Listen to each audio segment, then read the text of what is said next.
ଓ କି ଶୀତ। Hello friends, ଜୟ ଜଗନ୍ନାଥ।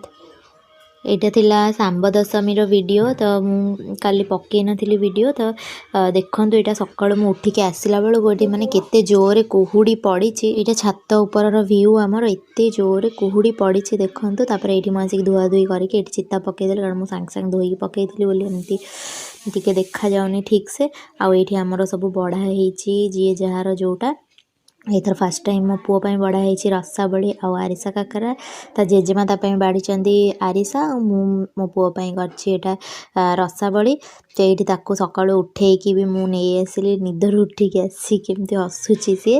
ତ ଏଇଠି ବୋଉ ତାଙ୍କର ଦୀପ ଧୂପ ସବୁ ଲଗେଇକି ପୂଜା କରିବା ପାଇଁ ଏଇଠି ରେଡ଼ି କରୁଛନ୍ତି। ଆଉ ଏଇଠି ମୋ ଦିଅରଙ୍କର ବି ଏଇଠି ତାଙ୍କର ସରୁ ଚକୁଳି, ଆଉ ଏଇଟା ଖାସ୍ତା ଗଜା, ଆଉ ଏଇଠି ମୋ ହଜବେଣ୍ଡଙ୍କର ହେଉଛି ଛେନାପୋଡ଼ ଆଉ କାକେରା।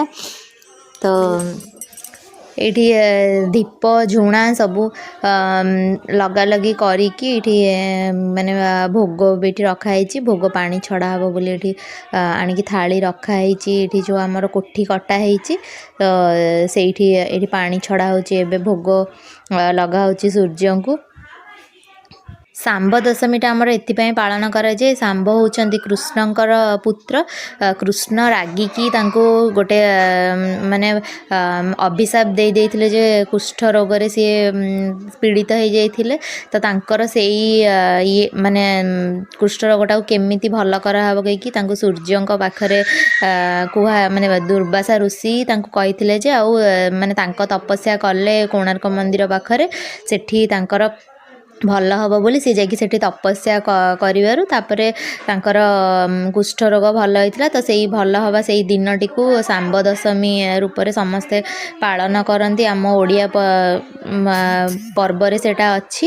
ତ ସେଥିପାଇଁ ଆମର ଶାମ୍ବ ଦଶମୀ ପାଳନ କରାହୁଏ। ଯାହାର ଯେଉଁଟା ଖାଇବାରେ ପସନ୍ଦ ସେଇଟାକୁ ଆମର ଭୋଗ ଲଗା ହୁଏ, ଛୁଆଙ୍କର ଦେହ ଭଲ ରହିବ ବୋଲି। ସେଥିପାଇଁ ଆମର ଶାମ୍ବ ଦଶମୀ ପାଳନ୍ତି।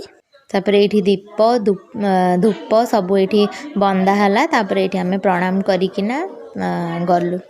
ଆମର ତ ଏମିତି ଶାମ୍ବ ଦଶମୀ ପାଳନ କରାଯାଏ। ଆପଣମାନଙ୍କର କେମିତି ପାଳନ କରାଯାଏ ଆପଣମାନେ କମେଣ୍ଟସରେ ଜଣେଇବେ।